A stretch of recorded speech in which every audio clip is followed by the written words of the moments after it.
On va arrêter, hein, Voilà. parce que dans les- Bref, passons. Chez Galadiva, on a parfaitement le droit d'en utiliser. Bon. Voilà, bon, en même temps, il n'y a que Thor et finalement que Alberic hein, qui ont. Et Mime aussi qui utilise une lyre, mais bon, Oui. c'est une arme. Oh, quoi que si. Oui.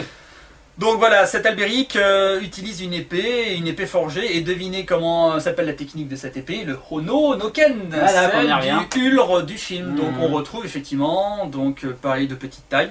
Il a une autre attaque qui s'appelle le Amethyst Shield, Voilà, le le cercueil d'améthyste. Hein. voilà, le bouclier d'améthyste. Et pareil, ça n'est pas pour rien si l'améthyste a été choisi car c'est une pierre précieuse et les nains sont Ils aiment réputés. beaucoup les- Voilà, ils adorent les pierres précieuses.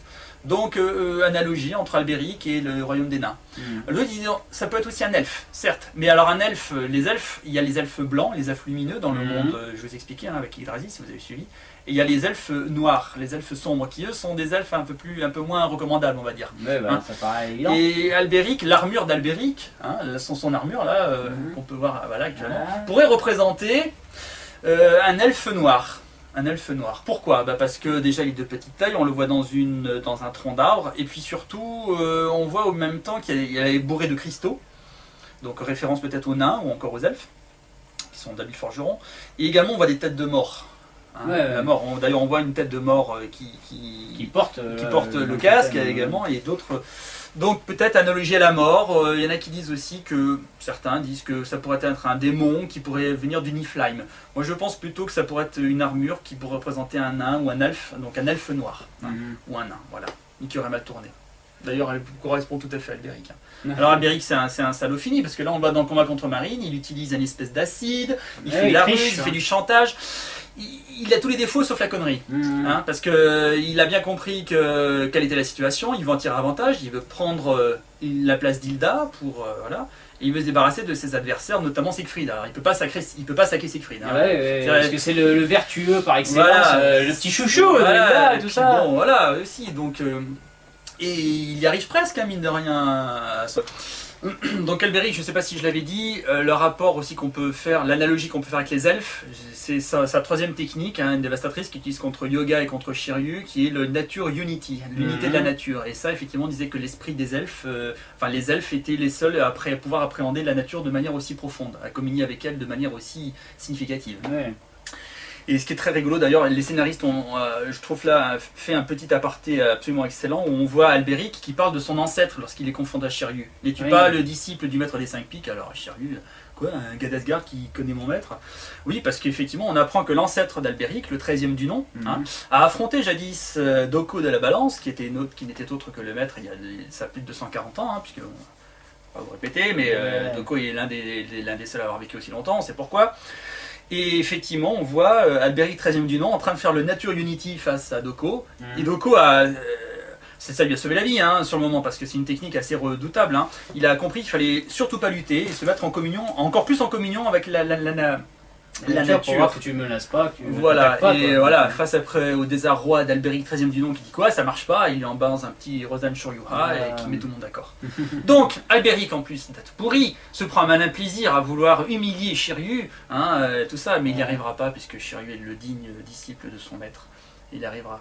Donc Alberic finalement il connaît une fin assez horrible, parce qu'un chevalier, un guerrier qui n'a pas pu laver son honneur, c'est pire, lui il va finir dans le royaume de Hel. Hein. Voilà, Hein. Pourtant c'était le seul à avoir une épée à la main, mais là pour le coup, soin de soin, Tintin comme on dit. Donc Alberic, bon, pas grand chose à dire si ce n'est que c'est effectivement de loin le moins charismatique des guerriers divins. D'ailleurs on n'a pas vraiment de flashback sur sa série, enfin sur son passé, sur sa vie. C'est vrai, on sait rien de sa vie, on sait juste on voit juste qu'il a assisté à la scène de l'envoûtement d'Hilda, donc on sait qu'il sait tout, c'est le seul qui pourrait lui dire mais attendez, c'est pas ça, c'est pas notre Hilda. Non, lui ça l'arrange. Hein, Hilda quand elle était pacifiste, elle l'aimait pas trop parce qu'elle le trouvait trop dur, trop intransigeant, et là du coup... le seul flashback qu'on a aussi c'est justement à cette époque où Hilda le congédiait parce qu'elle était déçue qu'il ne serve pas de son intelligence plus. Par exemple, voilà, dans le surnommé d'ailleurs la matière grise de sa majesté. Et c'est intéressant de voir que le Alberic chez Wagner, cette fois-ci je parle de l'opéra de la tétralogie, est loin d'être con aussi. Hein. Un grand intrigant aussi, qui met en place des pions, voilà, comme une partie d'échecs, il utilise les personnages, il utilise, alors je ne sais plus si c'est son fils qui s'appelle Mime ou son frère, Mime qui est aussi un autre nain. Là, en l'occurrence, chez Wagner, c'est bien un nain. Hein. Là, il n'y a pas d'équivoque possible. Et il met en place des rouages pour finalement récupérer son anneau. Un peu comme un Gollum. Hein. C'est son anneau, il veut récupérer son précieux, son anneau maudit. Même s'il sait qu'il a dû abandonner l'amour à cause de ça, il devient dépendant de cet anneau. Hein, cet anneau des Nibelungen. Donc en fait, Tolkien a bien pompé il a bien pompé là-dessus. D'ailleurs, le coup des dragons et des machins, on n'y est pas. Ouais. Donc, Albéric, c'est fini, c'est comme Capri. Alors, pourquoi les guerriers divins Alors, les guerriers divins, eux, ne sont pas protégés par une constellation, mais par des étoiles. Ouais, de la Grande Ourse. Qui appartiennent à une constellation, c'est de la Grande Ourse. Alors, la Grande Ourse, plusieurs origines, on en retient une, c'est celle d'une femme qui s'appelait... qui a été changée en ours par Héra. Alors, je sais, à l'époque où j'avais rédigé un dossier spécial pour Shogakukan, j'avais mis tout ça, j'ai trop la flemme d'aller chercher mon petit machin, peu importe. Il référerait les gens qui ont la chance de la voir. Voilà. Mais donc c'est rigolo, mais enfin donc aucun rapport avec Hokuto no Ken, hein, c'est effectivement la Grande Ourse, mais là il n'y a pas grand chose à voir. Par contre, les noms de famille des guerriers divins, on porte les noms des étoiles de la Grande Ourse, à savoir Alpha, l'étoile Alpha s'appelle Dub. Bêta, c'est Merak. Ce sont les noms arabes, hein, parce que les arabes étaient de très grands astronomes, et c'est eux qui ont donné leur nom. Donc Alpha, Dub, Bêta, Merak, Gamma, c'est Fekda. Delta, c'est Mégrez. La sixième Alpha, Bêta, Gamma, Delta. Epsilon, c'est Aliot. Ou Arioto. Aliot. C'est la prononciation qui... Voilà. La sixième étoile qui est un petit peu jumelle, la fameuse étoile de la mort là qu'on voit aussi dans Hokuto no Ken, qu'on voit très distinctement à l'œil nu, pas besoin de télescope, hein, par temps clair on la voit bien. Hein. C'est effectivement une étoile double, c'est Zeta, et Zeta est composé de Alcor, hein, d'Alcor, et l'autre est Mizar. Et Alcor et Mizar qui sont des noms qu'on a utilisés dans Goldorak. Voilà, mais c'est du recyclage tout ça. Ils savent y faire. Parce que dans Goldorak, en fait, les noms japonais étaient différents. C'est en France qu'on leur a donné des noms d'étoiles, hein, sachez. Voilà. Mais Mizar et Alcor sont effectivement deux étoiles jumelles. Enfin, jumelles de notre point de vue, hein, parce qu'elles sont à plusieurs millions. Mais en français, ils l'ont appelé Arcar, bizarrement. Oui, Arcar, alors que c'est Alcor. Mais pareil pour Arioto, ils ont dit Dob, Arioto, ils ont un peu mélangé. Non, c'est vraiment le nom. Et en fait, Eta, donc la dernière, là pour Mime, c'est Benetnash. Donc Mime de Benetnash. Donc voilà, ces étoiles portent les noms, enfin les noms de famille plutôt font référence au nom des étoiles qui composent la Grande Ourse.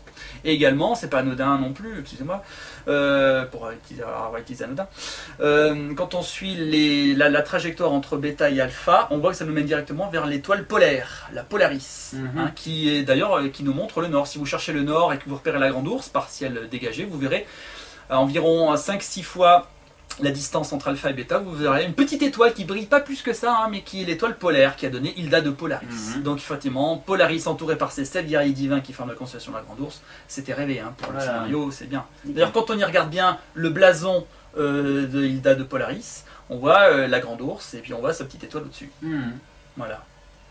Donc on va peut-être commencer par... on va les faire dans l'ordre pour pas... On va les faire dans l'ordre, hein. Alors, on fera pas Albéric. On fera pas Albéric, hein. Si on fait, vous nous le dites, même si ça sert à rien, parce qu'on ne voit pas, mais vous nous le direz quand même. Donc le premier à se taper, c'est Thor. Regardez-moi ça. Ah, le premier à se taper ou le premier dans les ordres? Je sais pas, l'ordre que tu veux. Allez, on commence par le premier, Thor. Celui, alors, dans la série, le premier adversaire. Donc il appelle Thor parce que les RL en japonais savent pas trop retranscrire, mais c'est Thor. Mais c'est pas inintéressant, parce que je pense qu'il y a peut-être un jeu de mots de la part des japonais en plus. Les japonais ne prononcent pas le R, c'est une langue qui fait que le R guttural n'arrive pas. C'est comme le turc qui n'arrive pas à prononcer le R. Donc au lieu de dire Thor, ils disent Toll. Voilà. Mais il se trouve que Toll en anglais veut dire aussi grand. Et Toll, coup de bol. Peut-être. Mais le hasard fait bien les choses. Le hasard fait bien les choses. Donc vous pourrez toujours dans un salon ce soir dire voilà, chef des amis, invité. Oui, mais en même temps, vous avez largement de trucs pour vous la péter en société. Voilà. Donc Thor, Thor, on l'a vu, il a été largement inspiré de Rung du film d'Asgard, donc un géant. Lui, il va chercher facilement dans les 3 mètres tranquille, il n'y a pas de souci. Thor, comme par hasard de la barbe, c'est l'un des rares personnages de Senseiya à ne pas être un verbe. Vous remarquerez, ils sont tous quasiment un verbe. Mais la plupart sont très jeunes, c'est pour ça, ceci explique. C'est vrai aussi. Donc lui, géant, barbu, il a exactement le même design que finalement la divinité Thor, l'Asgardien le plus connu avec son marteau. Et lui, au lieu d'avoir 2 triangles comme Rung dans le film, lui par contre il a 2 haches. Les haches de Mithril. Voilà, alors pas de Myrnil encore une fois. Oui, mais c'est pareil, c'est une bourde de la traduction française parce qu'en fait ce sont les haches de Mjolnir. Mjolnir. Ils les appellent les haches de Mjolnir. D'ailleurs, son attaque, lorsqu'il les balance, ils crient Mjolnir Hammer. Mjolnir Hammer, voilà. Les haches de Mjolnir. Donc c'est Mjolnir encore une fois. C'est encore Mjolnir, donc une bourde de la traduction française. Mithril, oui, ça pourrait faire référence à Tolkien avec le métal super dur et ultra léger. Mais bon, Thor, c'est un costaud, voilà. Non, c'est bien les haches de Mjolnir. D'ailleurs, un petit moment quand il balance sa hache sur Athéna, vous savez, lors de la confrontation dans les premières séries. Ils ont laissé en VO et si on arrive à l'entendre, si on entend Mjolnir Hammer, c'est pas génial, mais en tout cas c'est le nom de l'attaque officielle, ça c'est sûr, j'ai vérifié. Alors la question qui me brûle les doigts, c'est pourquoi des haches et pas un marteau alors? Là encore, pourquoi Rung il dit Mjolnir Hammer alors qu'il a 2 triangles? Là il dit Mjolnir Ham, ce sont 2 haches. Ouais, alors pourquoi pas des hammers, franchement? J'en sais rien, parce que le marteau de Thor c'est un marteau unique qui en plus s'appelle Mjolnir, parce que les objets divins dans les mythologies, comme Excalibur, c'est l'épée, comme Balmung aussi. Comme Balmung, tout à fait. D'ailleurs, voilà, on dit pas l'épée de Balmung, on dit normalement Balmung. Balmung, c'est son nom. C'est son nom. L'épée de Balmung, c'est l'épée d'Odin. Voilà, on dit pas le marteau de Mjolnir, on dit Mjolnir, c'est son petit nom à lui. Voilà, son petit nom. Même si dans les attaques, donc Mjolnir Hammer, c'est lorsqu'il balance ses haches. Et ses haches, elles reviennent comme un boomerang dans ses mains, tout comme le triangle, voilà. Donc bon, voilà. C'est juste pour pourquoi des haches? Je sais pas. Non, marteau, ça leur plaisait pas. Demander, ouais, je sais pas, ça faisait peut-être un peu trop bourrin, je sais pas. Alors Thor, c'est pas inintéressant non plus, il a une deuxième attaque, le Titanic Hercules. Voilà, donc quand on connaît sa stature et sa force, parce que c'est de loin physiquement le plus balèze des guerriers divins, enfin, physiquement parlant je parle, il en impose déjà, rien que par sa taille, se hisser sur un escabeau pour pouvoir lui parler. Et puis voilà, son Titanic Hercule, lorsqu'on le voit, il s'accompagne d'électricité. Thor est le dieu de la foudre et du tonnerre. Voilà, je développe pas plus, vous aurez compris. Et en plus, je sais pas ce que vous avez remarqué, mais à un moment, lorsqu'on le voit qu'il le fait face à Seyar, lors d'un cliffhanger là, à la fin de l'épisode, son attaque prend la forme d'un serpent. Tout à fait. Alors Thor, pourquoi un serpent? Là non plus, c'est pas inintéressant, c'est pas non plus fait au hasard. Le serpent de Midgard. Voilà, le serpent de Midgard. Et on a vu que Midgard était le prototype, l'armure de Midgard du film était le prototype de l'armure de Thor. Dans la série, effectivement, l'armure de Thor, ça représente Jormungand, donc Jormungand, je sais plus exactement comment ça se prononce exactement, le serpent, le fils de Midgard. On appelle aussi le Midgardsorm, le fils de Midgard, le fameux serpent qui entoure de ses anneaux, voilà, la terre du milieu. Donc Thor, c'est assez paradoxal, il a une taille de géant, il prend l'apparence d'un géant et il porte en plus l'armure de son ennemi juré. Parce que Thor est un grand massacreur de géants, ça on le sait, il en a tué Hrungnir entre autres, et puis des tonnes et des tonnes d'autres. Et il a déjà affronté une première fois son ennemi juré, à savoir le serpent, la Jormungand, lors d'une partie de pêche. Il a pris une partie de pêche. Oui, il a pris une tête de bœuf, là, il voulait abattre justement le fameux serpent, donc il a pris une tête de bœuf et une grosse barque solide, et puis le serpent, bien sûr, attiré par... il est venu mordre à l'hameçon, Thor voulait le prendre pour essayer de l'emmener hors de la barque, il appuie tellement fort qu'il en a percé la barque de ses trous, avec ses pieds, et bon, ils ont fait match nul, le serpent, je sais plus pourquoi, il y en a qui avait peur que ça dégénère, parce qu'il y avait un troisième individu qui assistait à la scène, il a dit « ouais, donc Thor, contraint et forcé, a dû lâcher Jormungand, donc le serpent qui est retourné s'enrouler autour de la terre. Mais ils n'en restent pas là, à la fin du monde, du fameux Ragnarök, les deux ennemis héréditaires vont se retrouver, ils vont s'entretuer. C'est-à-dire que Thor va quand même le massacrer avec Mjolnir, son marteau, mais le problème c'est que le serpent lui aussi du venin, ils ont tous du venin, les serpents. Il va cracher du venin et le venin va avoir raison de Thor qui au bout de 9 pas, après avoir fait 9 pas, va tomber et sera mort. Il reviendra. Il reviendra. Voilà. Mais déjà dans la série c'est quand même rigolo de voir que c'est le serpent, son ennemi héréditaire, les haches Mjolnir Hammer et son attaque qui a la forme d'un serpent et qui s'accompagne d'électricité.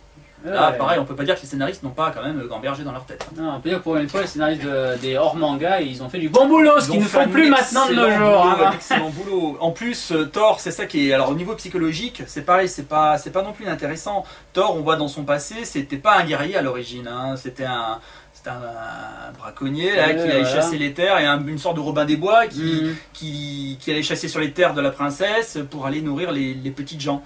Alors, à un moment. Dans le flashback très touchant, on voit Hilda qui s'excuse malheureusement. De pas pouvoir donner à manger à... Voilà, du fait de l'ingratitude de leur pays, parce qu'il faut savoir que le royaume d'Asgard, là, c'est pas dû à la malédiction, c'est parce qu'ils doivent prier, elle doit prier pour maintenir l'équilibre des pôles, donc Si elle arrête, ça dégèle et dans ce cas-là, ça entraîne la fin du monde. Montée des eaux, machin, réchauffement climatique. Hein, on sera peut-être aux premières loges plutôt que vous ne croyez. Bon, peu importe. Donc elle dit je suis désolée, et voilà, c'est l'ingrate nature de mon pays, mais et elle soigne sa blessure parce que les soldats l'avaient blessé entre temps. Et là, Thor, il dit waouh, du coup, il a été touché par la bonté de cette femme, cette divinité, cette déesse, cette très belle femme. Pardon. Donc j'aurais bien aimé être à la place de Thor à ce moment-là. Mais bon, c'est pas grave. Bon, peu importe. Il vaut mieux que tu sois à la place de Siegfried, techniquement. Techniquement parlant, en plus. Bon. Mais Thor, justement, au cours du combat, on voit, bon, il fait qu'une bouchée de Seyar au début, hein, parce que taillé comme il est. Bon, mais Seyar, lui, il a la foi, c'est ce qui perd. C'est pour ça que Seyar, c'est pas forcément le plus techniquement balèze, le plus physiquement balèze. Et pourtant, c'est lui qui arrive toujours en premier. Au début, ça m'énervait parce que je me dis, mais qu'est-ce qu'il a de plus que les autres, ce con, à part d'être le héros. C'est juste que c'est les autres qui le laissent faire, quoi. Seyar, c'est le héros, c'est le chevalier par excellence. C'est celui dont l'abnégation est la plus totale. Il n'a Dieu que pour sa déesse, Saori. Bon, il en est certainement amoureux aussi, ça aide aussi. Hein. Mais voilà, Seyar, il réussit toujours ses épreuves parce qu'il ne se pose jamais de questions. Il fonce tête baissée, il a la foi. C'est le chevalier investi par la foi par excellence. C'est pour ça que c'est lui l'élu. Thor, lorsqu'il combat ce petit avorton qui fait même pas 3 fois sa taille, même pas le tiers de sa taille, pardon, il se dit, mais enfin, d'où vient cette force? Et il se rend compte que Seyar, à un moment, est accompagné du cosmos de Saori, hein, qui pourtant, elle s'est mise à la place d'Hilda pour essayer de faire... et il dit, mais enfin, d'où vient cette... Il se rappelle justement cette cosmo-énergie douce lorsque Hilda l'avait soigné, lorsqu'il était blessé dans sa jeunesse. Et là, Thor...